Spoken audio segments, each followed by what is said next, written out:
Hello, everybody. Glad you could come again. My name is Tom Morgan. I'm the director of the Alworth Center for the Study of Peace and Justice here at St. Scholastica. And those of you who've been coming all year know as well as I do that this is the fifth and last, unfortunately, in a series of talks, programs dealing with the question, is violence inevitable? And for me, I have to say it's been a very stimulating year, and I'm sure this will be as stimulating as well, a wonderful cap on it.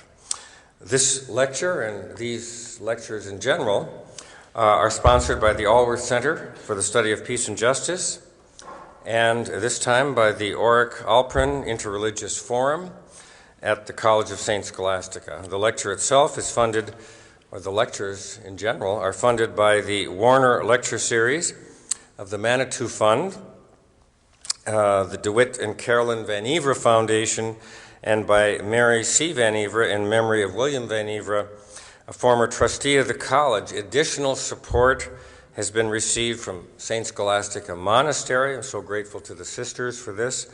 Reader Weekly of Duluth, and from numerous other private sources. I stress this again. I like to list all those names of these supporters, because without the supporters, we wouldn't have these lectures. I can guarantee it. You'd have a lot more of me and a lot less of really interesting people. So that's, we should all be grateful, and for the Alworth family in particular, for providing kind of the leadership for some of the other supporters as well. On the screen to your left, we're displaying once again the text of tonight's lecture through technology called real-time captioning.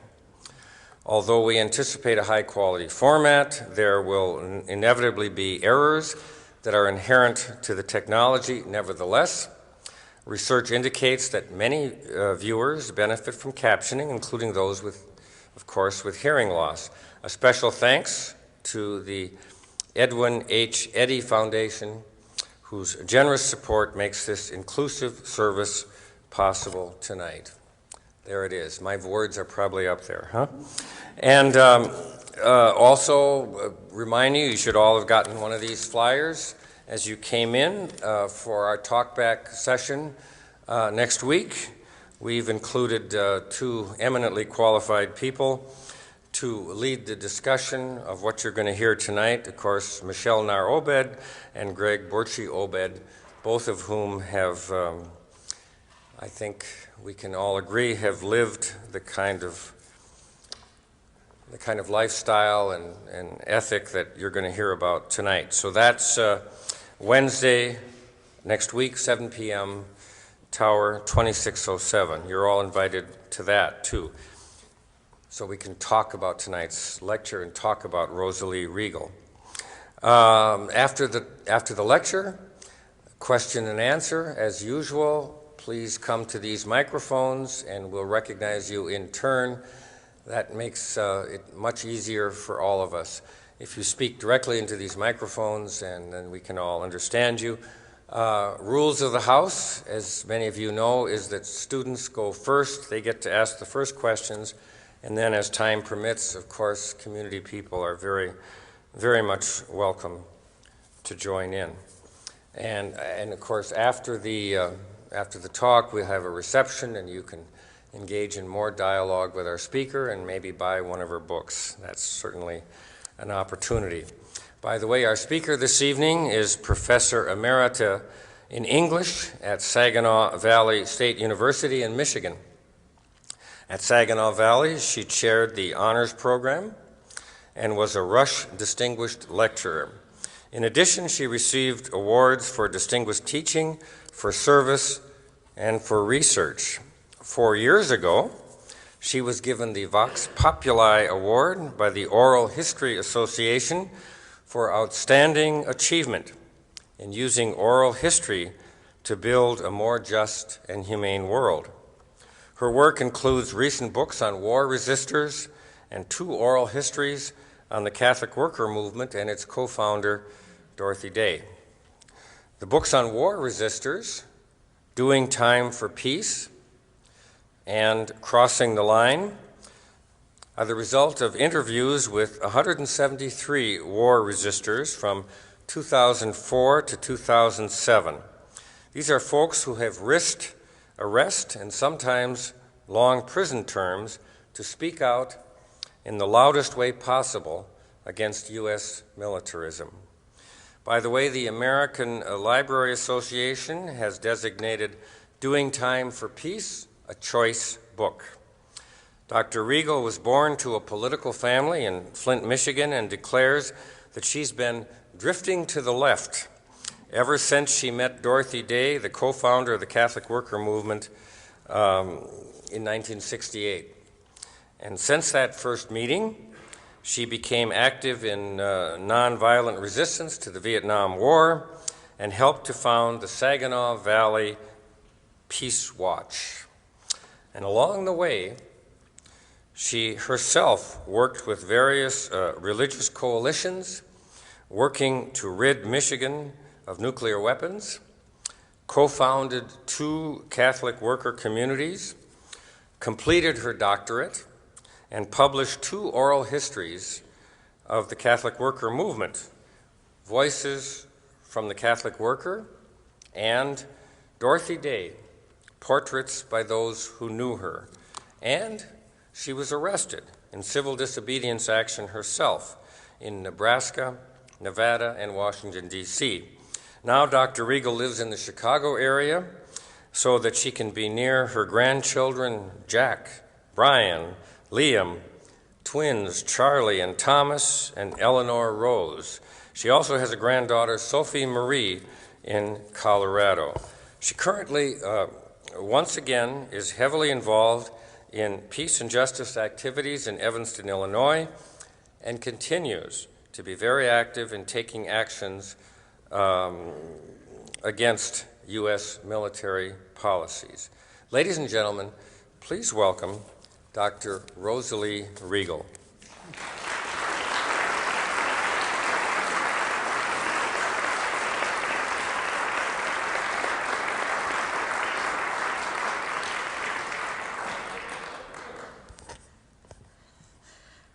Crossing Lines. Thank you so much, Tom, for that lovely introduction and for inviting me to Duluth. This year of mercy, called by a pope Dorothy Day would have loved, seems just the right time for the college community and the Duluth community to hear from Catholic workers and other nonviolent resistors who speak for peace. I asked the students this morning how many people knew the name Dorothy Day, and almost all of them knew it, which is a change, probably because the Pope mentioned her when he visited this fall. But when I asked how many knew Catholic worker, there were much fewer hands raised. As most of you probably know, Dorothy Day is on the road to sainthood, not only because of the Catholic worker she co-founded with Peter Morin, but because of the tremendous influence she has had on the Catholic Church and on the peace and justice movement in the United States. Dorothy was a convert to Catholicism, a journalist with a strong American socialist background. She brought to her conversion a freedom of conscience, something she carried in her heart until her death. Peter was a well-schooled French peasant, and the answer to Dorothy's fervent prayer that she'd find some way to reconcile her commitment to justice and pacifism with her newfound Roman Catholicism. Peter Morin gave her the words of the European theologian and the great social encyclicals of the popes that undergird Catholic social teaching. But you know, she was the answer to his prayer too, because he wanted an outlet for his ideas of houses of hospitality, return to the land, and clarification of thought. And Catholic workers have a great tradition of grappling with the big issues, grappling with why we have war, questioning. That's something we get from both Dorothy and Peter. Together they started the excuse me. Pardon? I can't hear you. Don't forget your PowerPoint. I will get to it. Thank you, Doctor. Together they started the Catholic Worker newspaper, and we have copies available to you in the lobby, samples from different current issues. And a movement grew from that, still going strong today with 248 houses of hospitality, including several vibrant ones in Duluth. There, Catholic workers seek to build a new heaven on a new earth, to use one of Dorothy's favorite biblical quotations. And when I quote, I raise my fingers like this. They want to make a world where it's easier to be good, a world where peace and justice prevail. That will be a world where violence is not inevitable, where the paradigm is not solving problems with violence.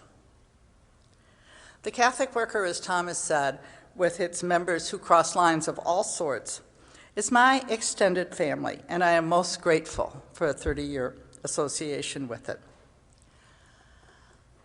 These are the Obed family, who are at Hildegard House now, and you will be hearing more from them. And this is the family that's obviously in earlier times when their daughter was young. They will be the ones who will do the talk back.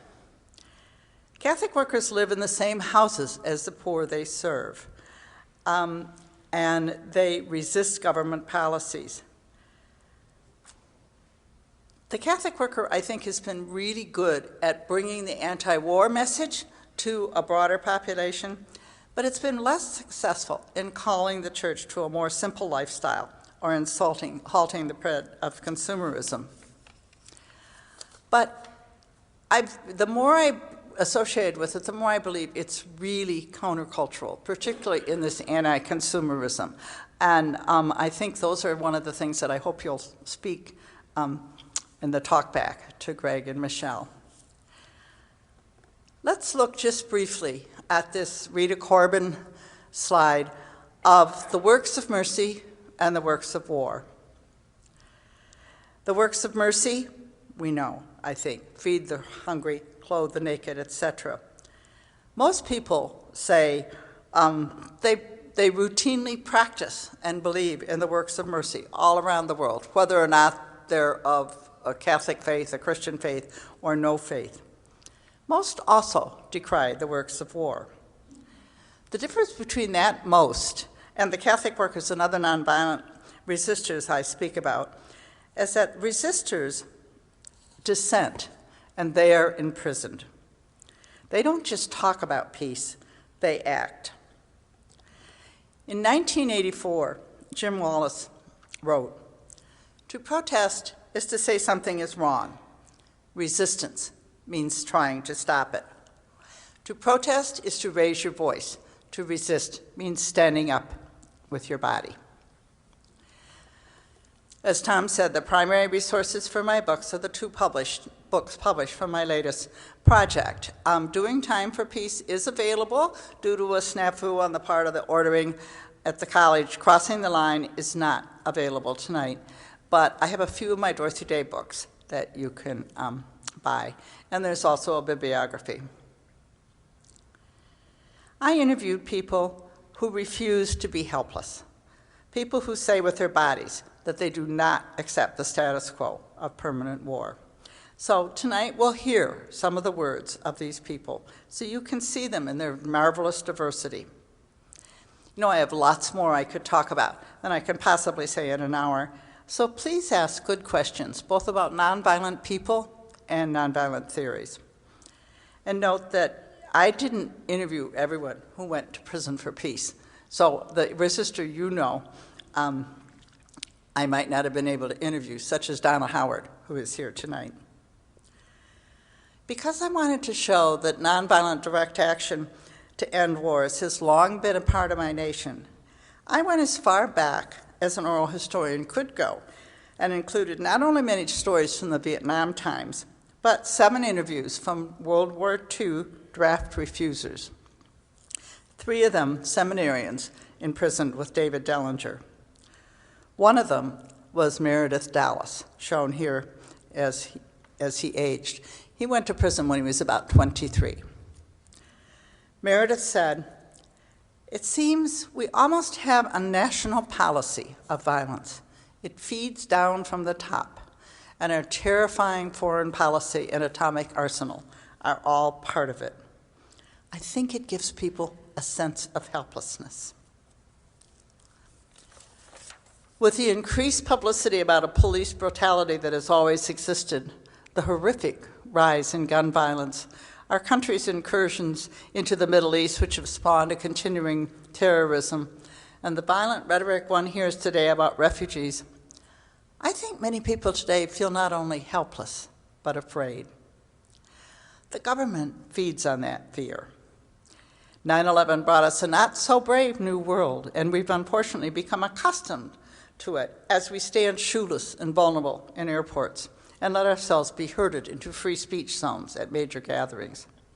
With these emotions swirling around us, it seems impossible to even envision a world where violence is not inevitable. The peace people, whose voices I collected in the 2 books, fight these miasmas of fear and helplessness. They believe that violence is not inevitable and live their lives in anticipation of a paradigm shift to nonviolence. Like Dorothy Day, the peace people who cross lines not only believe the words of their God, they act on that belief, much like the early Christians, challenging the military state in what they call divine obedience. In their words and in their actions, these line crossers say to us that if we call ourselves people of faith, we must believe in the triumph of nonviolence as the way to bring peace to the world. They have put away the sword of just war theory and embraced the pacifism of early Christianity. Is this an impossible ideal, as proponents of just war argue? Or is it not even an ideal to be thought of, as many of the student questions today proposed? It's not my purpose here to historicize the rise of just war theory after the Edict of Valognes, but only to remind us that it ushered in 1,500 years of increasingly devastating warfare that no one can now possibly try to say is proportionately just in any way, particularly with the presence of nuclear weapons and now the horrible hovering drones. The peace people aren't standing for this state of affairs, so they kneel and vigil and march and cross lines and get arrested and spend time in prison and jail, all to say yes to nonviolence and to show the way to a time when conflicts will be solved nonviolently by negotiation, not violently with weapons. Let's develop that yes tonight by hearing from the Catholic workers and others I interviewed. I call them narrators because I recorded, collected, compiled, and then narrated to readers their interviews with me. I'll conclude with some connections so you can begin to see that for any person of good faith, of any faith, it is nonviolence that is inevitable, that will eventually be the paradigm through the new earth we are creating. The popular term for the line crossing the peace people do is civil disobedience. Many of the resistors call it civil resistance, or, as I've said, divine obedience. I try to reserve the term civil disobedience for those resistors who disobey specific laws they want to have changed, such as draft refusers, or those, such as this slide, who were fighting the Jim Crow sit-in laws. And one of the students today said, "Why are all the people who protest war white?" And I wish I knew.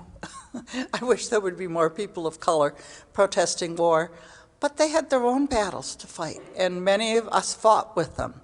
So the majority of arrests in the United States have probably been people of color, both in the sit-in civil rights demonstrations and in the farm workers demonstrations, particularly in California. By the way, that was Dorothy Day's last arrest, was with Cedar Chavez and the farm workers. People today who disobey trespass laws, as we did here at Creech Naval Base, don't do it to call the trespass laws into consideration or to try to change them, although the free speech pens are certainly trespass laws that try to squelch rather than encourage free speech.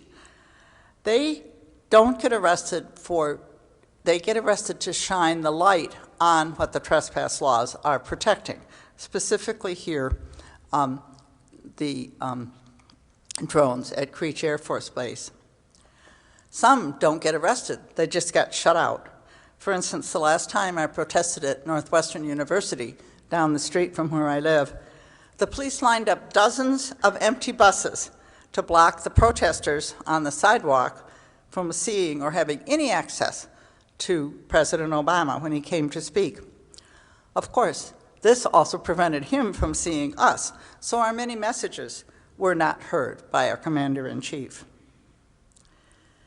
Howard Zinn said, "Our problem in the United States is civil obedience.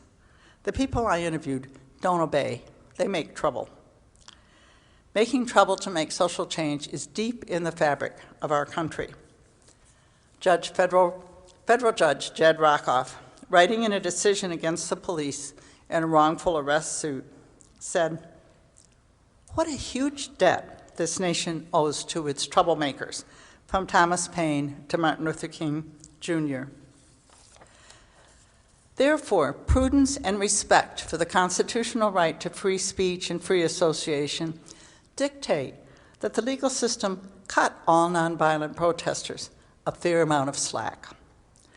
Let us hope that nonviolent civil disobedience can continue to hold its rightful place as a cornerstone of our liberty.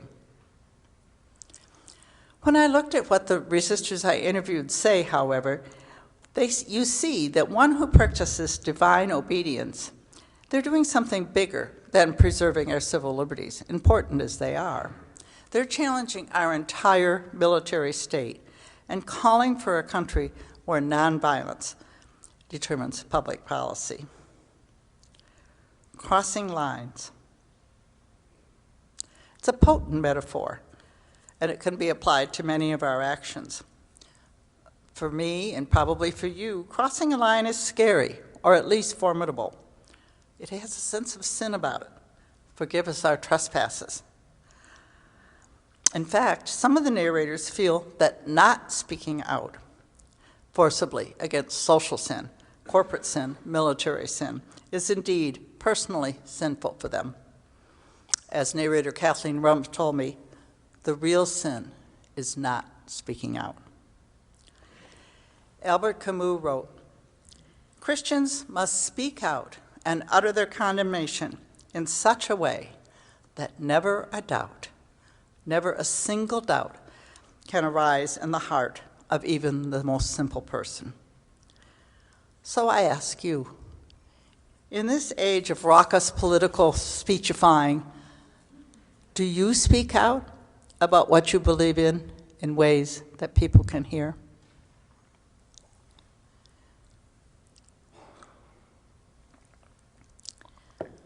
How and why did I come to begin to speak out about the peace people who cross lines? In 2004, with some other Catholic worker friends, I decided to move from protest and to act my no with my body. I walked through an open gate, past an arbitrary no trespassing line, into Alworth military base near Omaha, Nebraska. We knelt down, said an Our Father, and refused to leave when asked. Because we wanted to send a message that the base was endangering the world. The Strategic Air Command, headquartered at the time at Alworth, was a command central for a nuclear attack. The place where a message from the President's black briefcase will be relayed in order to set submarines and planes in motion to carry nuclear destruction to their targets. Many resistance actions are named for the place and the number of people, so we were the Alworth 8. And usually first-timers at off it, as I was, simply receive a letter saying they can't come back. This time, the base decided to prosecute, and we're facing 6 months. After I came back to Evanston, I had second thoughts. Woo! What will my grandchildren think if I'm in jail for 6 months? And then, can their Grandma Road take it? Can she give up her creature comforts, her glass of wine at 5 o'clock, her computer? Importantly, could I give up my freedom? I wondered if I'd even be able to survive the violence of incarceration. Well, I didn't have to go to jail, although Frank Cordaro spent 6 months in prison for another Offutt action, pictured here. And after 3 court dates and a bench trial, I received only a fine and a scolding from a judge who said I was old enough to know better. But this brush with prison was the genesis of the Oral History Project. I wanted to know why people would take that risk. Why would they make what many of us see as huge sacrifices, and what it was like for them when they did, both before and during the action, at the trial and sentencing, in jail and prison, and afterwards when they returned to, quote, normal life. I wanted to find out what moves people like me, mostly white and middle class and educated, out of their comfort zone and into the unknown. Importantly, why do they continue to resist when, in the light of seeming failure, when no matter what they do, the war-making goes on? I had learned from personal experience that the act of crossing the line itself mitigates fear. Had this been true for others? Yes, it had. Grace K. Paley, the great short story writer that probably many of you have read, told me, the action makes one not only less afraid, in and itself gets hope. She said, the action gives the hope. She said, we don't have enough hope now, so we need more action. But I soon learned that there were more questions to ask and more people I needed to interview. Now, I've always known that Peace Resisters were connected to someone, were mothers and fathers and grandparents and aunts and uncles and members of Catholic Worker and other communities. But before I started to interview for this project, I'd never thought of the implications of that connection, both for those who did the action and went to prison, and those in the families and communities they left behind. So, Doing Time for Peace, the book that's available tonight, explores the dynamic, as the subtitle indicates, resistance, family, and community. The other book, which is readily available online, includes more resistors as individuals, and importantly, a lot of the European narrators from from Ireland, Scotland, the Netherlands, and Germany, as well as several priests and nuns. Barb Cass and Mike Miles of Luck, Wisconsin, Barb did, explain the family dynamic of doing time for peace. The person at home does the time, absolutely. For instance, in a family, he or she makes up emotionally and physically for the parent being gone. And also, that person is always answering to the larger community who says, why don't you just write letters? Barb says, people knew me, and so they try to figure out and talk to me about what resistance means. If you have relationships with them, you can't write them off as quickly. I hope my books give you a feeling of relationship with the peace people. Speaking of relations, Ollie, Barb and Mike's daughter, I interviewed her when she was older and grown up. She's proud of what her parents did now, but it was not always so. She told me, I remember when I was in 4th grade and my dad went to jail over the beginning of the Gulf War. I was so embarrassed because it was all over the papers, and I just hated them again. Don't do this to me, I would scream. They were very accommodating, though, let me stay home from school and everything. Later on, when Ollie was in high school, She realized that the people who teased her didn't know what they were talking about, so she grew up and brushed them off. And of course, this teasing stopped then too. Now she says they just think, oh, that's what Ollie's dad does. Attorney Bill Quigley of New Orleans noted that literally thousands of people have been arrested in justice issues since President Obama first took office, including many others of the narrators, but that few know or read about them. In earlier times, the media paid attention to protesters. So the theatrical actions of the 60s through the 80s that are chronicled in the first section of both books, burning draft files in public, challenging nuclear submarines with tiny boats, leaving bloody handprints on nuclear bombers, all generated publicity and touched hearts and minds. The dynamic is muted today due to both changes in how we receive our news and also, importantly, I think, on who owns and controls the media and how they make their profits. So protests frequently aren't seen as newsworthy. A contemporary exception, though, is the Transform Now Plowshares action at Oak Ridge, Tennessee, in 2012. Plowshares actions are serious resistance actions that take their symbolism from the Isaiah word to beat swords into plowshares and spears into pruning hooks. The Transform Now Plowshares wanted to transform our country from a source of bloodshed into a source of world peace. And they achieved huge media attention, partly because they were able to get so close to the center of the manufacturing complex and so point up how absolutely insecure these nuclear facilities are.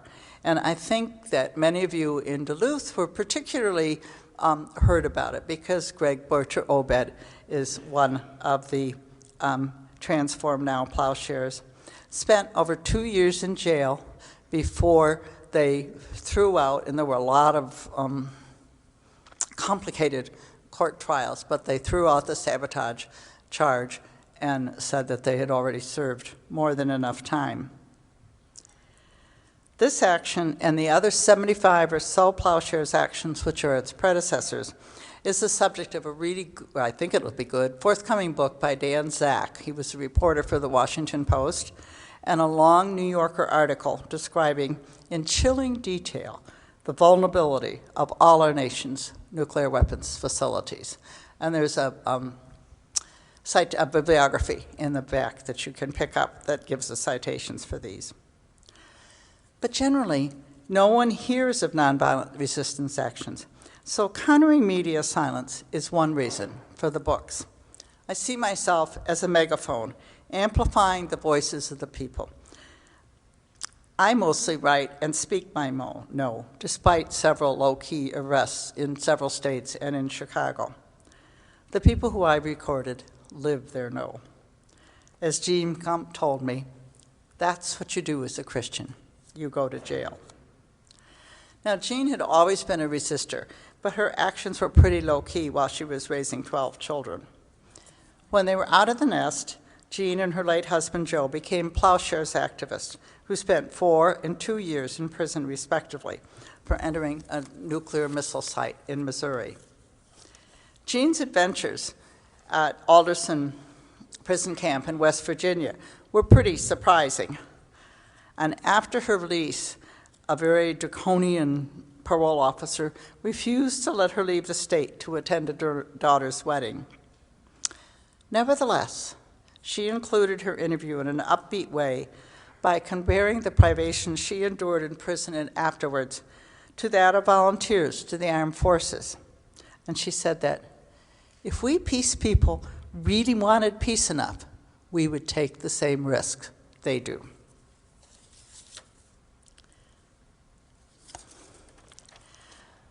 The people in crossing lines and doing time are courageous risk takers. They're also, like you and me, flawed, sometimes confused, but many of them find themselves defined in salutary ways by their prison experience. One thing I learned is that in contrast to others incarcerated, the prison experience often gives them a firm selfhood that can withstand life's vicissitudes with grace and faith. Wolfgang Sternstein, a theologian known as the father of the German peace movement and a participant in several serious resistance actions, is here pictured with his wife. He told me, "I discovered that prison can be a challenge for you to become aware of your real task in life. You are alone with yourself, and it's difficult to describe. You get a new feeling that you were concentrated in a way you never experience outside. You realize what really matters, and you are forced to rest on yourself and your belief, your faith." One young man, whose father had been a Jesuit priest, was arrested in the School of the Americas protest when he was only 18. As some of you know, that's where we train South American police and army to kill their own peasants. For him, both the arrest and the imprisonment were defining moments. He said, "When I crossed the line, I was incredibly at peace with myself because it was one of those rare times when I was living out my ideals in a tangible way. I could feel a confidence that from then on, I would try to find the best response, the nonviolent response, to whatever situations I'd be in." And for my parents, it was a big wake-up call. Uh-oh, he actually believes all the stuff we told him. Another example, Martha Hennessy, one of the Catholic workers most active in prison resistance today. Martha recounted to me an experience of leaving her young children with her husband when she was 24 and spending 3 months in the Connecticut House of Corrections. She said that first experience helped form her as a person and that she now has the courage to stand up to authority. This authority includes the U.S. bishops. Here she's shown speaking to them in 2013. She returned last fall as well. She has served several jail terms, as well as traveling to war zones in accompaniment missions, an action closely allied to nonviolent protest, and something you should ask Michelle about when you come to the talk back, because Michelle's been to Iraq several times. Martha comes to this both by heredity and by faith, as she's Dorothy Day's granddaughter, and like her granny, sees no contradiction between prayer and civil disobedience. Here's a clarion call for resistance from the end of Martha Hennessy's interview. "I think we're aware that what our government is doing is wrong, most of us anyway. We're aware that it's not good, but no one knows what to do next. We don't or feel we can't do anything about it. We should be filling the streets and filling the jails, protesting the dreadful things that are done with our tax dollars." Well, our jails may be full, may be overcrowded, but they're not full of resistors. So why don't people resist? Besides being afraid of risking something new and scary, some of it may be because of human respect, that old-fashioned sin of not doing something or doing something because of what people might think. Me, a jailbird? The narrators sometimes feel the disapproval of their neighbors, sometimes even their families. What helped them counter this fight was the approval of the entire community of peace people, protesters and resistors alike.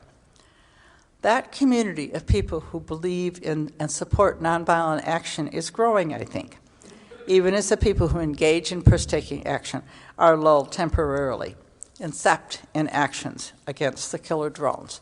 There were 35 people, I think, arrested last week at Creech Air Force Base. Perhaps in their heart of hearts, middle-class white people like me, the kind with the leisure and the stamina to take a prison experience, and therefore the very people who should be heeding Martha's call to fill the streets and fill the jails. Maybe we just don't want to give up our material comforts, the instant gratification of cell phones and a coffee shop in every corner. So we make excuses. Others need me. My career would suffer. My health isn't good enough. All sometimes legitimate excuses, but perhaps more nuanced than we would like to make them. I know I've used my schedule for the past 3 years, talking and writing about my books and reviewing the books of others, as excuses why I can't find the time for divine obedience. But I think we're all so enmeshed in consumer schedule culture and our schedules that we throw up all sorts of excuses to avoid giving them up. In contrast, Catholic workers don't have much to give up. They have embraced voluntary poverty by sharing their homes and lives with the poor. So they've already opted out of consumer culture. With their downward mobility, they have a tremendous freedom. They get their clothes from the clothing rooms and thrift shops, and their food the same way. So they have much more freedom in deciding to be divinely obedient and risk arrest.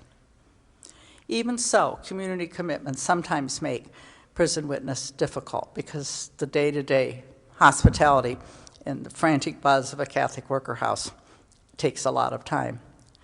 Still, it's much easier to go to jail when you'll be applauded for it instead of losing your job. There are times when Catholic workers used to think of jail as a vacation. And for workers engulfed in heavy hospitality, sometimes it was time off. Time to read and write letters and time to think, all difficult in the midst of a frantic buzz of some Catholic worker houses. Mothers of young children must feel the same way. As Mary Ann Murray said to her husband, Harry, first time he went to jail, next time I'll go to prison, you take the kids. As the Catholic workers' resistors point out, in prison, not only one lives with poor people, as one does in a house of hospitality, but you're really on a par with them, because only the guards have keys. And no matter what one is in prison for, the guards are in absolute control. And in fact, the peace prisoners are lower on the carceral ladder than other prisoners because they don't know the ropes and they have to depend on others, the kindness and knowledge of other prisoners. And generally, they get. What else did I learn? It's hard to make conclusions, but I did make some. I know that jail and prison resistance is doable, and I know that I myself can do it. Importantly, I realize that this kind of resistance absolutely requires a community of support from those that agree with you but can't themselves do prison resistance. These support, as Barb Cass has said, often also do their time on the outside, especially if they're family or live in intentional community with the resistor. Just as important is what we call extended community, supporters who research for trial testimony, collect money, write letters to prisoners and disseminate their answer, visit the peace people in prison, take care of their children, etc., etc., etc. A good example of that kind of support comes from Mark Colville of New Haven, Connecticut. When his 2 children were not yet in school, Mark felt called to participate in a Plowshares action. He first asked himself, does having children excuse me or any parent from acting so that our children and the other children can have a better world? He answered that it didn't, and his wife Luz was extremely supportive, but they knew they had to make some practical changes, so going to prison wouldn't imprison or harm his family. Could we not depend on our neighbors to take care of us? These were the very neighbors the Colvilles had been serving at their Catholic worker hospitality table, who were living with them interdependently, as it were. Mark told me that the number of people who came forward were just amazing, both from the neighborhood and from the extended community.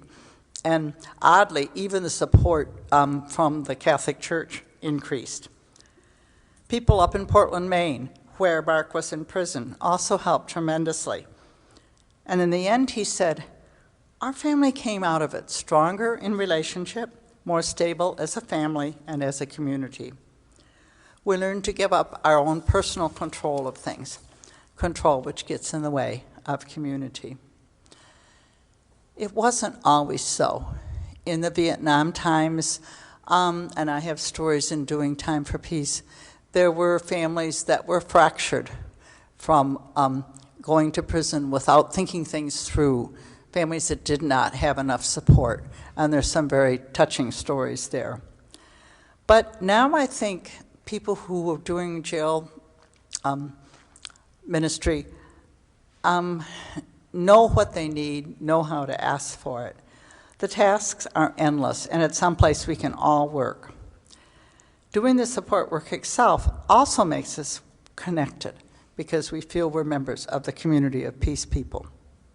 Okay, so here we are on the outside, supporting the people in jail or prison.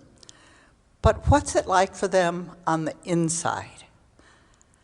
What's it like to be in jail when you don't feel guilty for what you did? A circumstance that sets you apart from other prisoners in ways sometimes hard to bridge. But relationships can be built, and many peace prisoners were able to build them.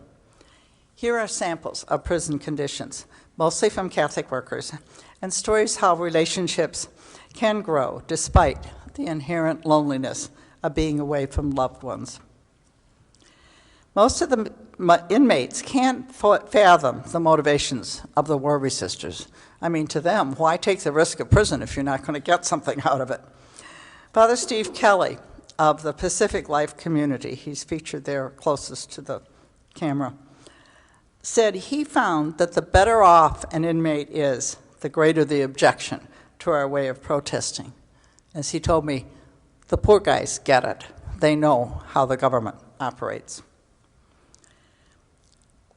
Neil Golder of Ithaca, New York, points out, there's such an armoring that people maintain when they're in these situations. People, or at least men, aren't going to be vulnerable to each other in jail. It's just too dangerous. Sister Carol Gilbert disagrees. She says, I'm not sure it's the same with women. At Alderson, we live so closely with one another and shared at such a great depth personal, tragic stories. For Jerry Ebner, prison is a ready-made environment for works of mercy. He said there are always ways of comforting the afflicted. Sometimes it's just bringing a little joy or happiness, like the parties Joe Gump and Father Cabot and I used to throw in Sandstone. We called ourselves keg caterers, Cabot, Ebner, and Gump. We'll do your going away parties or your birthday parties. So Father Cabot would achieve nacho fame, Joe said, by a bucket of hot water, and he'd heat these little packets of cheese and pour it all over the chips from the commissary. Bring a little joy to the cell block. Sister Ardith and Carol have been a resistor team for years. They live in Jonah House in Baltimore now. Ardith said, sometimes being in a city or county jail can be a joyful time, like when all the resisting women are in a jail cell together after an arrest. We care for each other, we sing, we pray, we tell stories, and it's wonderful to have that time after a demonstration. I was able to share one of those times protesting against Guantanamo one year. But there are other lockups, like the one I experienced in Detroit. This is Carol. The cell reeked of urine and was crawling with cockroaches and mice. The walls were covered with graffiti and dung. So Carol read from the Acts of Apostles out loud, all the trials of Paul and Peter and everybody in prison, and Ardith cleaned. Ardith continues, some cells are so crowded that there's no space to lie down. Some holding tanks house women going into convulsions with heroin withdrawal or vomiting from drunkenness. Others cry out day and night in mental turmoil. But in many instances, our entrance into jails has been an interruption of regular life in a cell. Language changes, generosity abounds. We enter with nothing, and in a few moments, someone has given us a towel and a washcloth, soap, and a toothbrush. She says, the poor are usually the most generous. She continues, "Prison for me is always where I breathe with people who have struggled, made mistakes, and are getting up again. And listening to the women who have been through rape and battering and abuse, I watch them begin to see their own worth and their own strengths to make new commitments." Much of the same kind of thing that can go on in a Catholic worker house. During Lisa Hughes' 6 months in a minimum security camp, she grew close to the women with whom she was in prison. After she left, she opened a house of hospitality in Portland, Oregon, specifically for women who had been in prison. Lisa said, "I was able to relate to just about anybody, even the pretty tough ones. But the most amazing thing, I think, is that people in prison rub shoulders across class lines, racial lines. You're living under the same roof, sharing a room, eating the same food, showering in the same showers, so you can't help but see the common humanity. And I learned so much." Carl Meyer of Greenland's Catholic Worker in Nashville is a long-time resistor. He says, "You soon find out that people in prison are just as decent as other people. Like most everyone, they're out there hustling, trying to make a living, but they're doing capitalism in an unapproved way. Instead of selling cigarettes or alcohol or weapons, most of them are in for selling crack cocaine or marijuana, things that are illegal but no more harmful than the stuff that's legal to sell." One of the reasons that Catholic workers survive the prison experience is that they believe in the concept of personalism, as explained by the French intellectual Emmanuel Mounier. In simple terms, personalism means you take responsibility for the problems of the world and act in freedom on that responsibility. If you see someone hungry, you feed them instead of sending them off to someone else. If you see the government doing something wrong, you take action to stop it. Dorothy Day was very much part of resisting those forces that create poor people. So she asked questions. What's the relationship between being a Christian and relating the state? Plowshares' actions resist the state, specifically the trillions of dollars that have gone into nuclear weapons instead of building equality and compassion into our social structure.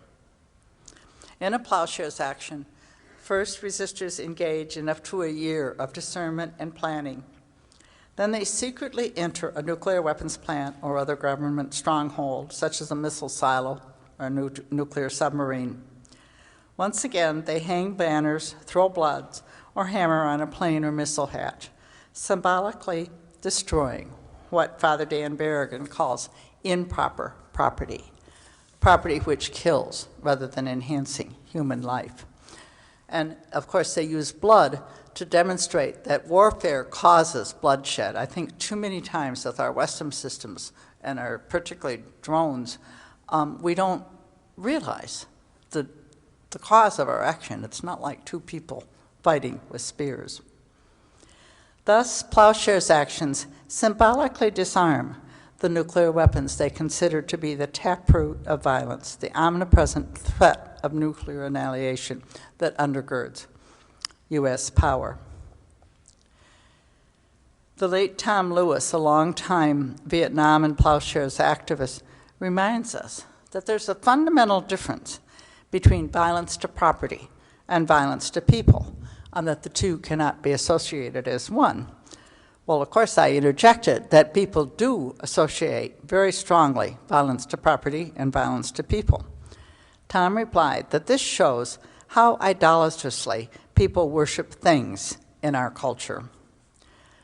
The gods of metal plowshares, one of the Plowshares' actions, we're called that to remind us that we disobey the 8th commandment, thou shalt not have false gods before you, when we worship materialistic false gods.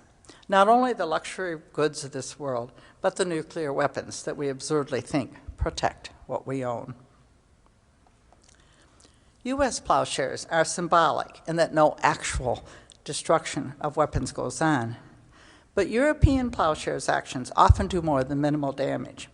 For instance, the Trident plowshares women who are pictured on my latest book, Crossing the Line, threw into the loch in Scotland all the equipment on a Trident testing barge, computers, compasses, testing instruments, the whole apparatus. And a Scottish jury acquitted them. Europeans remember war. They knew war firsthand. They know the Geneva Conventions, and they recognize and believe them. So judges and juries in European countries are frequently sympathetic to plowshares resistors, much more so than in the United States, where we have complicated trials, which often result in long prison terms. Naturally, plowshares resistors and other resistors want to change the hearts and minds of citizens and to influence public policy. They also want to preserve free speech, including the right to resist and to extend their witness by speaking in court. But another motivation, frequently cited, is the preservation of one's own concept of self as a moral being. As Wendell Berry says, protest that endures is moved by a hope far more modest than that of public success, mainly the hope of preserving qualities in one's own heart and spirit that would be destroyed by acquiescence. Mark Koval explains that this inner conviction also has a community component. It's about changing who I am within the system. And these actions have the power to do that, have the power to set us personally free. And because I'm connected to a suffering neighborhood, the more I can become personally free, the more it has a positive effect on the neighborhood. Society gets transformed through personalism, through changing our own selves. Making changes, upholding the U.S. Constitution, the freedom of acting morally, and acting for those who can't act. All good and sufficient reasons for risking arrest and incarceration. Quite starkly, however, most of the peace people say that the primary reason for resisting is to follow one's own conscience. Non-cooperation with evil is a sacred duty, and that rather decrepit sign was taken from my refrigerator. It's been on there for years. Some see it through a lens of faith and use a phase called by God. But often the call of conscience comes through a moral conviction that transcends a specific religion or official faith community. For some, the peace people themselves are the faith community. Even if they no longer affiliate with formal religion, most of the women and men I interviewed came originally from either a Christian tradition or a Jewish tradition, with its beautiful concept of tikkun olam, or repair of the world. They don't equivocate, they don't say yes if, or yes but, or yes when, but simply a resounding yes to nonviolent direct action. And that yes usually comes in community. Almost all of them became resistors through association in community with other people of peace. There they sometimes find the words and actions that resonate with their souls and enable them to say yes to risk and ostracism and the loneliness of prison. As I think about the peace people as a whole and contrast their lively togetherness with the isolation one sees in many segments of our culture today, I've come to see that it may be the community of resistors itself, by its very being, which is a primary motivator for crossing lines and doing time. By their risk-taking actions, serious resistors construct themselves as outsiders in the world, and indeed, they often become the most outside of all people, inmates in our jails. But in the faith-based community, they're insiders with a certain amount of prestige, and they can feel at home and accepted. In this Western world of rampant individualism, it may be that being involved in a community of like-minded people is what moves people to risk.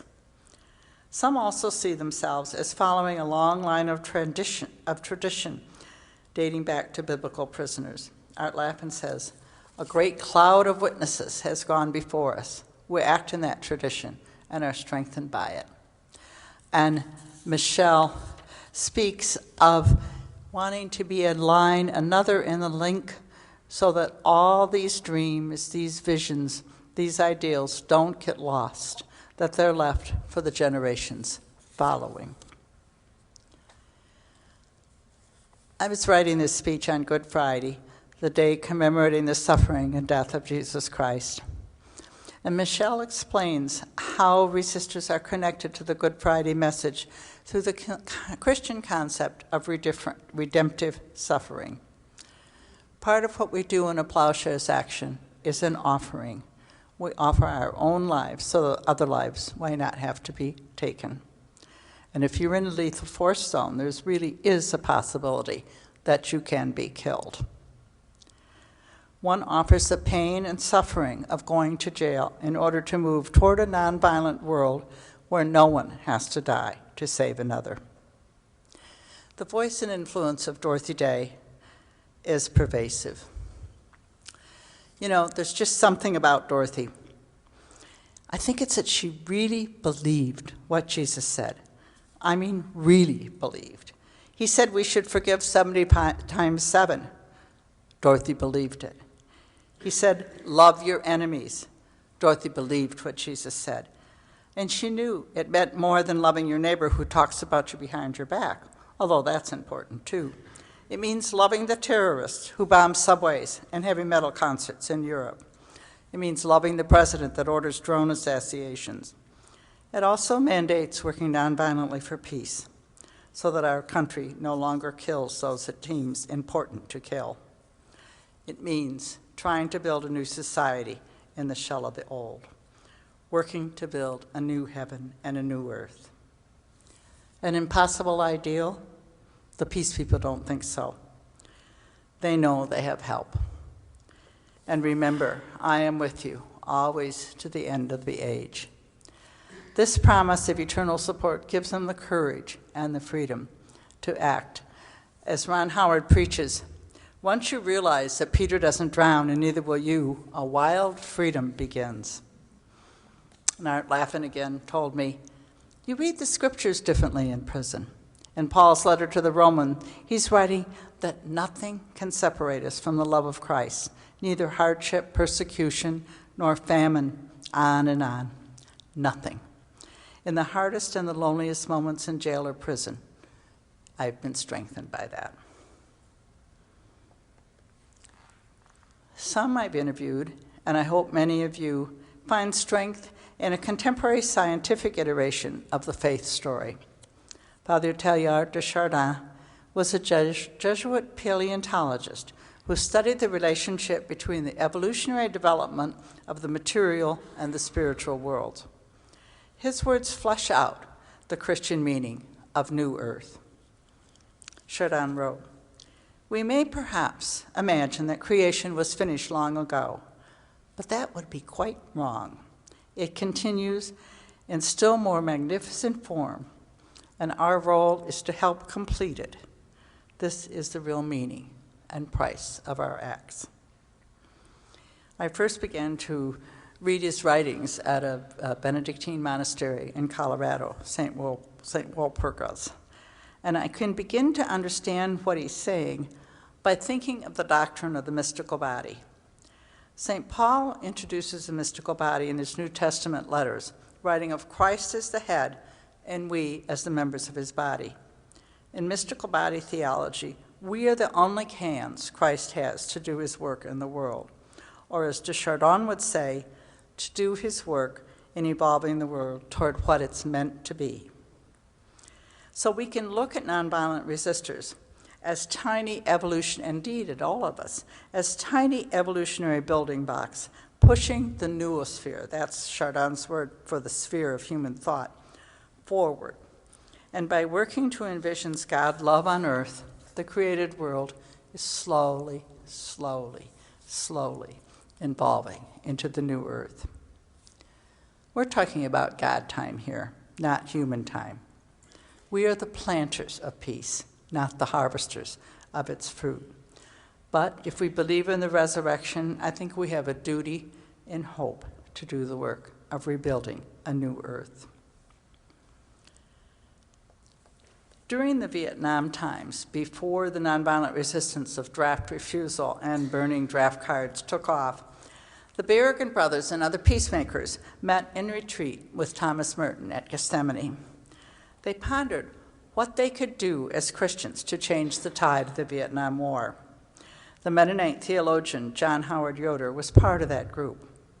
Later, he taught at Notre Dame. While Merton and Dan Berrigan were holding up various Christian writers as models for nonviolent action, Yoder looked directly to Jesus Christ himself as the one who calls us to be countercultural and stand up for Christianity against the principles and powers. But Yoder,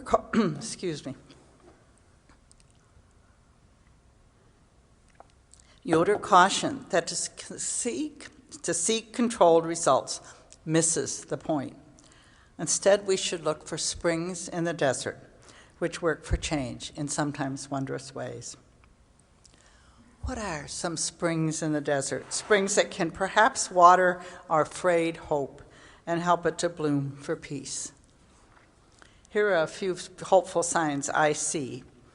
The rarely read 1983 U.S. Peace Pastoral being extended by Pope Francis, who calls for a halt in the arms race and writes that the concept of deterrence is no longer valid. And then, wonder of wonders, after I was already on the plane to Duluth on Tuesday, he has announced a conference next week in the Vatican to discuss just war theory. He's invited people from all over the world, but particularly 4 pretty famous pacifist theologians from the United States, Father John Deere, theologian Lisa Cahill, and 2 others. And they're going to, Rosemary Berger of Sojourners, they're going to be leading workshops examining the pacifism of Jesus. I think this is going to be a sea change. It may well be, along with Laudate Si, one of the primary results of this amazing Pope of ours. President Obama did not bomb Syria into oblivion, as his foreign policy advisors want him to do, and as his predecessors had done in Iraq and Afghanistan. The non-nuclear states in the UN are going to begin working on a new nuclear arms treaty, even as we are updating our nuclear weapons. I also find hope in continuing nonviolent protest and resistance. In February of this year, there was a huge anti-nuclear protest in Trafalgar Square called by the Venerable Campaign for Human Disarmament, with the British Labour Party leader on the platform. Thousands and thousands of Britons wanting to get rid of nuclear arms. And we're seeing a renewal in protest and resistance. Jessica Resnick, this is Jeju, Korea, where daily actions at the naval base on Jeju Island with priests and bishops arrested for divine obedience. Jessica Resnick of Des Moines had a disarmament action at Northrop Grumman in February. And that's a military contractor that sells both weapons to the Pentagon and the countries we see as our enemies. I see hope even in the new populism emerging in this crazy presidential campaign, as the outcome may be an insistence on butter instead of guns, i.e. food for our lives, such as lead-free water and good roads and jobs with livable wages, instead of drones and updated nuclear weapons. I see hope in the continuing worldwide application of Gene Sharp's 198 kinds of nonviolent direct action. And I talked about these with the students today and would be glad to discuss in the question period. Howard Zinn sees hope as well. His oft reprinted People's History of the United States illustrate one of Gene Sharp's central tenets, that a government cannot stay in power if the people withdraw their consent. In a 2004 essay in The Nation magazine, Zinn points out, with many examples, the utter unpredictability of history. Who would have thought that the Vietnam Wall would fall until it did? Closer to home, who would have thought that the opposition to gay marriage would collapse so suddenly? As I move towards conclusion, I'd like to read the ending to Zinn's 2004 essay. To be hopeful in hard times is not just foolishly romantic. It is based on the fact that human history is a history not only of cruelty, but also of compassion, sacrifice, courage, and kindness. What we choose to emphasize in this complex history will determine our lives. If we only see the worst, it destroys our capacity to do something. If we remember the times and places where people have behaved magnificently, it gives us the energy to act, and at least the possibility of sending this spinning top of a world in a different direction. And if we do act in however small a way, we don't have to wait for some grand future. The future is an infinite succession of presents. Think about that. And to live now as we think human beings should live, in defiance of all that is bad around us, is itself a marvelous victory.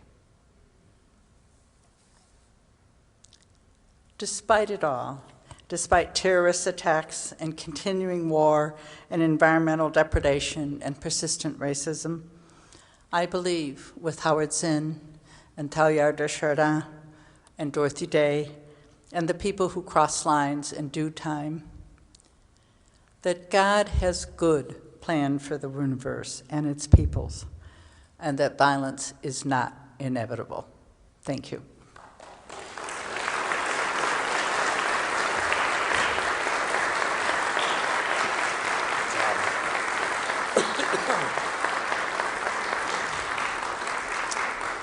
Thank you so much. Yeah, thank you so much. No, I won't drink your water, but I will look for questions now. Anybody want to come down here? And yes, I think we already have some takers. Here's one right here while we're waiting. First of all, thank you for coming and speaking. My question is in regard to the kinds of negative responses to nonviolent action, especially in the wake of the Black Lives Matter movement and their civil disobedience. Most recently in an airport during a busy holiday season, we see that people still feel injury despite their nonviolence. And what is your response in promoting the importance of nonviolent action to those who do still feel injury because of their attachment to their consumerist schedules? Okay. My proposed question. How do you respond to people who feel their personal lives are? I didn't get the question. Okay. How do you respond to people to those who say still feel injury, who say their personal lives are disrupted by the agendas of people who are disrupting public transportation in the name of nonviolence? Well, I imagine sometimes their personal lives are disrupted. I think one of the problems with our law enforcement after 9/11 is that, well, it was before 9/11. If you've read any of the history of the FBI, you know that the FBI has been going after protesters for years and years and years. And the conflation of nonviolent protesters with terrorists is just crazy. And I think that might be what you're referring to, although I can't speak of any, like I've never seen a nonviolent protest in an airport, for instance. But there have been, in Brussels last week, that were terrorism bombing in an airport, which is a completely different thing. I mean, that's an attempt to kill people. When we had the NATO protest in Chicago, the security was intense. There were tanks lined up in front of the Field Museum. People were told to stay home from work. There was lots of protests, thousands of people protesting. There was absolutely no violence. There were like 5 arrests of thousands of people. It was overkill on the part of a security which equates nonviolent protest with terrorism. Does that at all address your question? I wasn't really sure I understood it. I think she's asking about, what about me? I just want to get to Omaha, you know, and I'm not even a political person, and here you are disrupting my personal agenda. Isn't that what you were saying? Correct. Well, I guess I don't see that it happens very often. It did happen when the NATO came to New York, that there were people that were told they had to work at home on that Friday, that the president and everybody from all over the world came in. That did disrupt, but it was, as I say, because of a conflation of nonviolent protests. The protests at the NATO thing were completely nonviolent. I mean, a lot of military threw their medals over this fence, but there was no violence at all in this protest. There was just a lot of marching around in the streets. I guess I think that we should be very glad we live in a country where, even though when you march in Chicago, you're sort of hemmed in by all these guys with plexiglass on, at least we can still march. So, you know, it may be something that people that just want to get to Omaha have to put up to ensure that we still have our freedoms. You know, because right now, in the United States, we do have the freedom to protest. It's hemmed in, you know, it's more and more constricted every year, but thank God we still have our freedoms. Thank you. Hi, you talked about a lot of experiences where the people had been to prison and they come to the worker houses after. And I was wondering if you could talk a bit about your thoughts on like the prison system and how it's supposed to be rehabilitation, but it ends up being just punishment. And do you think there's a secular way to deal with that, or? You got it, huh? Well, I learned a lot about prison by interviewing 173 people who went there. And our prison system is in big, bad trouble. One of the hopes I see for the future is that just in the last 6 months, you see calls for prison reform coming from a variety of places. For instance, in Chicago, we are going to, I think, elect a new state's prosecutor who will allow juveniles finally to have some day in court. We've had huge juvenile, and I think all over the United States, huge juvenile incarceration problems. So you see people working on the prison abolition movement. You see more and more people working on making prisons into what they could be. I think it was just a couple weeks ago, the New York Times had an article about visits to German prison system and how few people they incarcerate in Germany and how they rehab and how low the recidivism rate is. I mean, our prisons make prisoners, basically. They make criminals because because there's very little attempt at rehab anymore. I think we're going to see a sea change in this. This is one of my signs of hope, that there will be, and it's coming from all sorts of different areas, lots of different people working on different problems with the prison system. So I think this is one of the signs of hope, one of the springs that will make a change in our culture. Part of it, I don't think the peace people can take credit for it, but many people who go to prison for peace become, as Lisa Hughes did, pretty much full-time activists for prison reform because they just see how crummy it is and how much could be done. And I think don't get me started on private prisons, but I think that's maybe peaked and is going down. I think we're going to see some good changes on that. So watch it, look at it, get informed, because it's a really good sort of specific way you can work to make the culture better. Does that help? Yeah, thank you.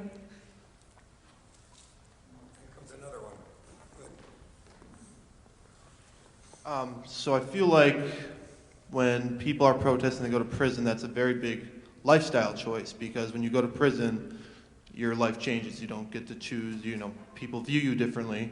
So I'm wondering, are you saying that that's a necessary part of the protest process, or are there better ways to facilitate change in society when you, instead of going to prison for the things that you believe in?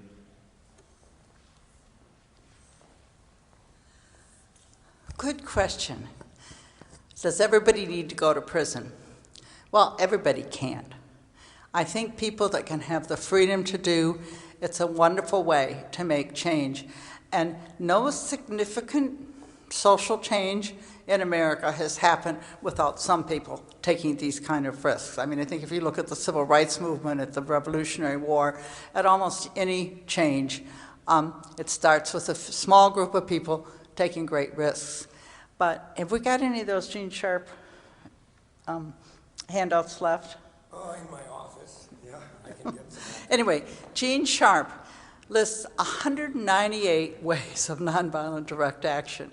Some are actions that government could have done. For instance, if all the governments of the free world had gotten together after World War I and not punished Germany so much into submission, but had gotten together to rebuild Europe as we did after World War II, perhaps Nazism wouldn't have had a rise. But many of the 198 ways that Gene Sharp has designed are things we do and can do more of. From, you know, signing those zillions of petitions that you get on email every day, pamphleting, publishing, writing books, theater, sit-ins, pray-ins. There's thousands and thousands of ways to work for peace. I do think that you do need people who take risks, who do that personal thing. But obviously not everybody will. So I think everybody needs to help and help those who support. There's lots of things to do. You know, there's just no excuse to say, oh, I can't do anything. And for me anyway, pushing myself to do more. Not to say, oh, well, it doesn't do any good. Looking for the springs of hope, finding what you feel good in working in.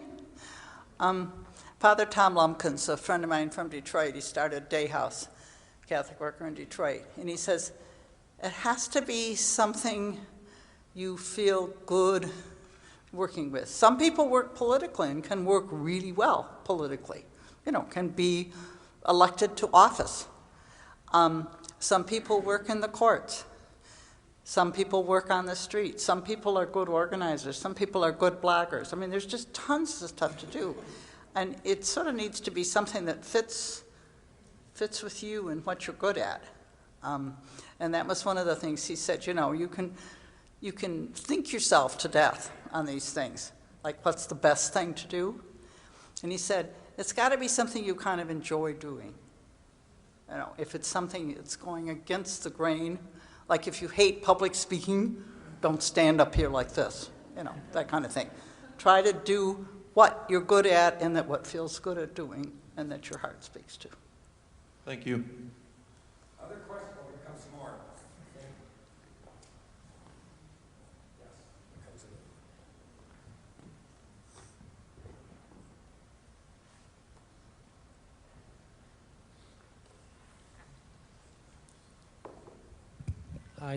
Hi, thank you for your talk. I have a question. I see us in an age of pathological individualism, and I've heard that Thich Nhat Hanh, a significant Buddhist scholar, thinker, has said the next Buddha consciousness will come from sanghas, or intentional communities. I'm seeing these intentional communities as a place to build a healing, more beloved world and future. I'm thinking of the Catholic worker homes and such, and these other intentional communities. I was hoping you might be able to share, Sister Dr. Rosalie, qualities of an effective intentional community, maybe some examples from today.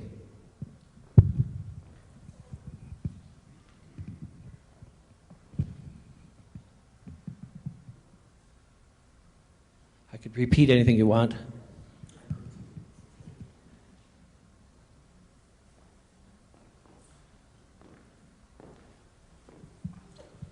the Sanghas or intentional communities? You want more examples of Catholic worker communities? No, what are the qualities of a good intentional community?